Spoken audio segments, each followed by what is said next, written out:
Assalamualaikum warahmatullahi wabarakatuh.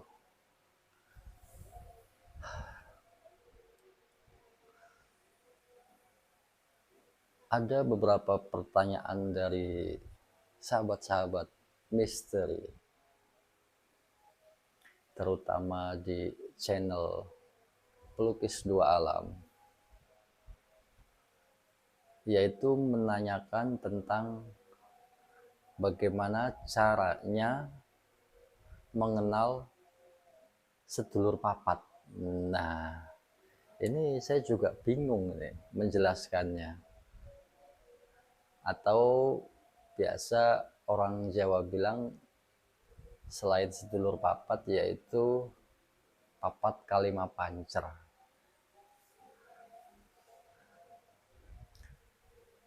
Ada banyak istilah-istilah yang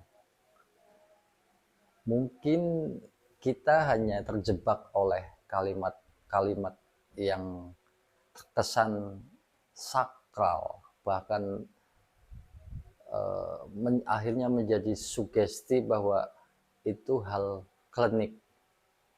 Padahal bukan, itu kalimat-kalimat yang dibuat oleh para leluhur kita yang tentunya di zaman sekarang kita memaknainya dengan disesuaikan kondisi saat ini.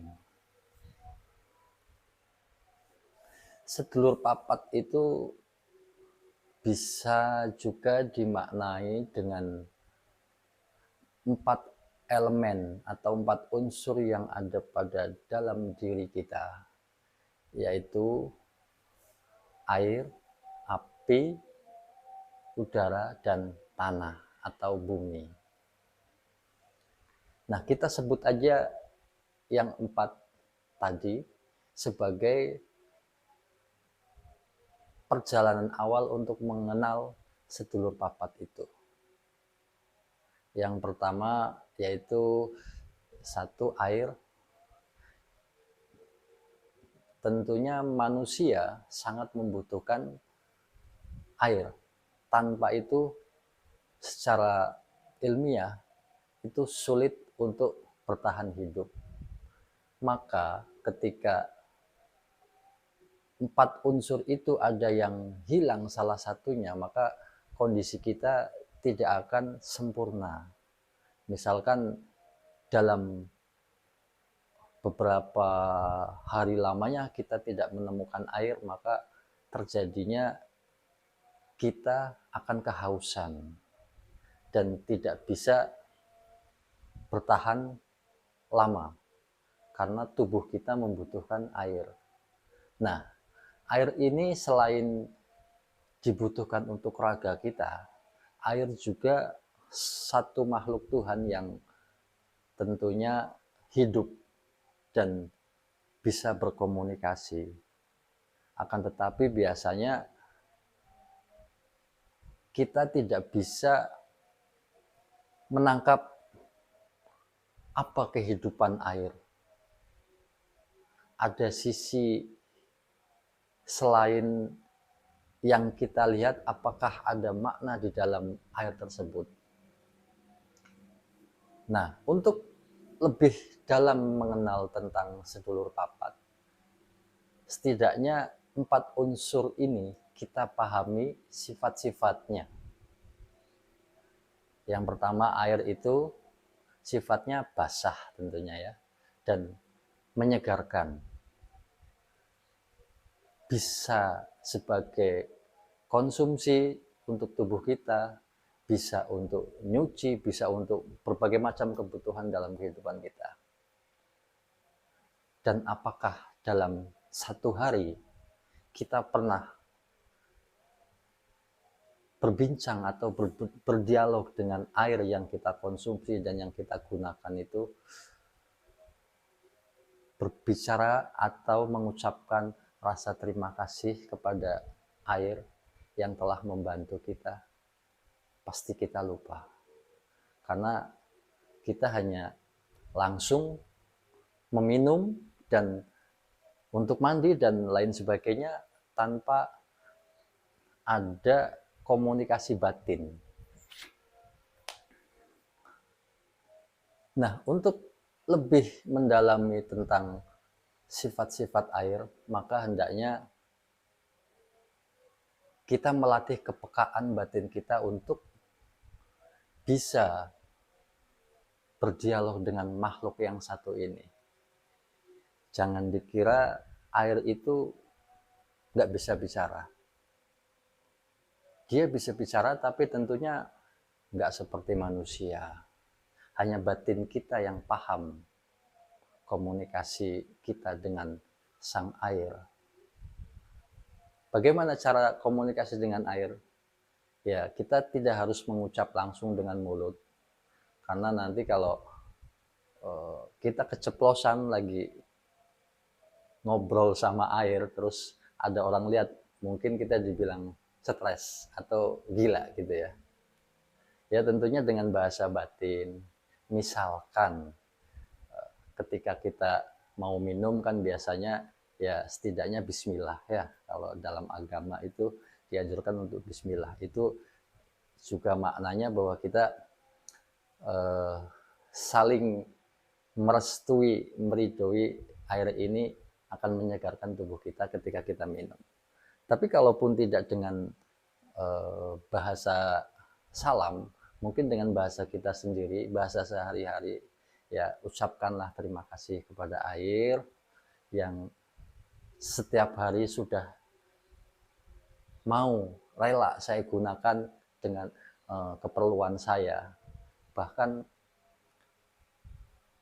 kita nggak sadar kalau air itu banyak sekali membantu kita tanpa meminta balasan apapun.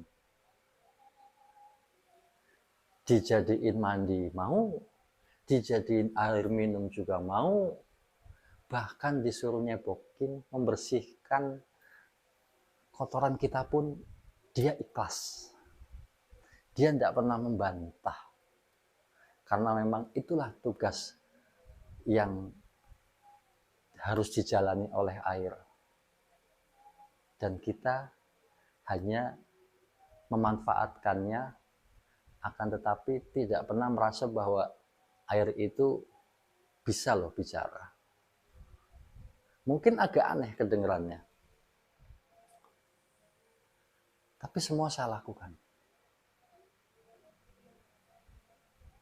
Saya menjadikan 4 unsur dalam diri saya itu sebagai kawan terbaik yang begitu ikhlas, tidak pernah merasa lelah membantu kita, dan masih sangat dalam sekali untuk memahami sifat dan karakter air.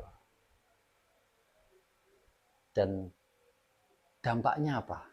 Ketika kita sering berdialog dengan air, maka ada kalanya kita bisa diberitahu tentang akan adanya bah air yang akan meluap. Itu seolah-olah air itu bicara sama kita. Mengapa? Karena kita sering mengajak komunikasi dengan dia. Maka dengan bahasanya dia sendiri, dia pun akan memberikan info-info yang di luar nalar kita. Yang misalkan begini, jangan kesini dulu ya, saya mau meluap, misal gitu. Kok ada bahasa seperti itu? Apa? Ternyata beberapa jam atau beberapa hari kemudian air bah meluap. Itu bertanda petunjuk-petunjuk yang selama kita jalani, kita menjadikan mereka makhluk yang sama, ciptaan dari yang satu, kita jadikan sahabat. Yang namanya sahabat, apalagi sahabat sejati, pasti akan membantu setiap kebutuhan kita. Bila perlu jadi kekasih. Air itu menjadi kekasih kita, maka secara energi mereka akan membantu karena kita mengasihi dia, mencintai dia, memanfaatkan dia dengan tidak sembarangan gitu. Itu unsur air dan masih sangat dalam untuk dibuka tabir misterinya sang air. Lalu yang kedua, api. Api ini simbol. Bisa jadi api itu sebuah energi hangat yang ada pada dalam tubuh kita. Bisa jadi semangat yang berapi-api. Bisa jadi api itu memang api yang nyata yang kita pergunakan setiap hari. Dan banyak makna-makna lain di nama api tersebut. Api juga bisa jadi sebuah amarah pada dalam diri kita. Dan api juga bisa menjadi satu dorongan energi yang membuat kita jadi angkuh. Jadi ada positif dan negatifnya. Sama, air pun yang tadi seperti itu. Kalau air, saya kembali lagi ke air. Air itu selalu berjalan ke bawah. Dia akan terus mencari celah-celah yang menurun. Tidak ada air yang mengalir ke atas, pasti mengalir ke bawah. Kecuali dia itu pun akan jatuh lagi ke bawah. Di situ bermakna bahwa air itu ada dalam diri kita. Kita pun semua manusia sama, punya kerendahan hati, punya rasa belas kasih, rasa ingin membuat orang segar. Yaitu tadi, kalau air pun ulasannya sangat banyak, tapi secara singkat tadi saya sudah uraikan. Dan sekarang ke sifat api. Api juga merupakan satu cahaya. Bisa jadi cahaya dalam diri kita, dalam jiwa kita. Api selalu mengalir ke atas. Ketika kita menyalakan api, nggak ada api yang ke bawah. Artinya api itu kalau diibaratkan dalam diri kita itu ambisi, sebuah keinginan yang sangat tinggi, yang berkobar-kobar. Makanya kalau api ini terlalu besar yang ada pada dalam diri kita, maka kita jatuhnya akan menjadi orang yang ambisius. Segala sesuatu ingin selalu di atas. Padahal itu hanya fata morgana, hanya sebuah keinginan yang ketika api itu redup, hilanglah semua keinginan kita. Nah, bagaimana mengendalikan api, ambisi, amarah yang ada pada dalam diri kita? Kita punya air. Unsur air ini, unsur kasih sayang, unsur kelembutan, itu bisa meredakan amarah kita. Air dan api, memang itu dua perangkat yang ada pada diri manusia yang tidak bisa dihilangkan, karena itu sangat berpotensi untuk manusia sebagai penyemangat, sebagai penyejuk. Dan kalian juga bisa memaknainya sendiri tentang api. Api itu sifatnya jelas panas. Api itu jika kecil bisa bermanfaat, bisa untuk masak, bisa untuk menghangatkan tubuh, bisa lain-lain ya. Energi panas, dan energi panas ini, api ini bisa juga disimbolkan cahaya sejati, yaitu matahari. Manusia tanpa matahari pasti layu juga. Ibu-ibu tanpa matahari ribut. Gimana nih jemurannya nggak kering-kering gitu, mataharinya ketutup awan terus gitu ya. Dan banyak lagi mana-mana yang kita bisa menjabarkannya sendiri. Lalu yang ketiga, unsur udara ya, udara. Angin atau udara. Dua unsur tadi pun, yang pertama air dan api itu, kalau tidak ada udara, tidak ada angin, maka api ini pun bisa tidak nyala. Jadi itu berkaitan, sangat berkaitan. Nah, udara tentunya kita sudah sangat memahami ya, bahwa tanpa udara, tanpa angin, manusia tidak bisa bernafas. Karena kita bukan ikan, kita bukan penyu yang hidup di dasar air, di dalam air. Jadi unsur udara itu sangat luar biasa. Seperti halnya sekarang saya masih bisa bernafas dan semuanya gratis. Tetapi kita tidak sadar. Kita tidak pernah ada sedikit pun rasa terima kasih kepada angin, udara.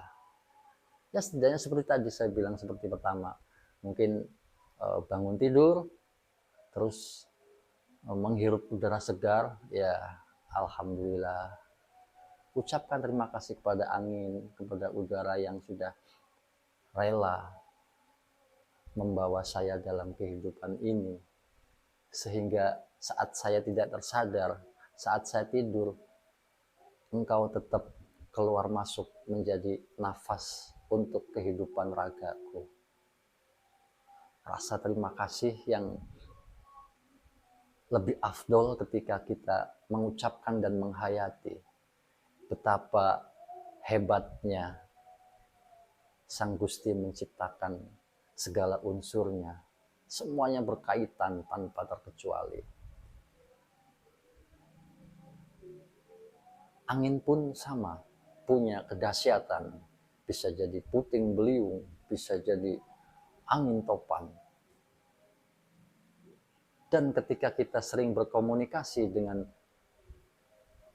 udara atau angin, itu pun kalau kita sudah benar-benar menghayati, sudah menyatu bahwa angin itu, udara itu adalah sahabat saya juga, maka suatu hari nanti ketika angin ingin bertiup kencang, itu seolah-olah memberitahu kita,